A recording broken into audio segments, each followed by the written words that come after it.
Hey guys, welcome to this quick tutorial where we'll explain how you can use the Vlookup function in Microsoft Excel. So let's get started. Imagine you have a table of cookie names with their prices on the left and another list where you need to fill in the prices.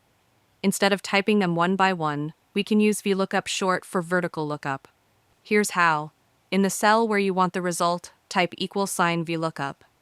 The first thing Excel asks for is the lookup value, in this case, the cookie name, so select that cell. Add a comma. Next, Excel wants the table array that's the table with both the cookie names and prices. Highlight the entire table and add another comma. Now, enter the column index number.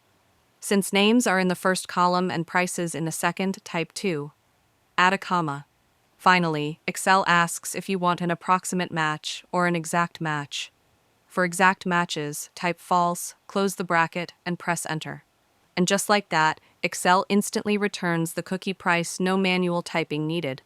And that's it. If you found this video helpful, consider giving it a like and subscribe.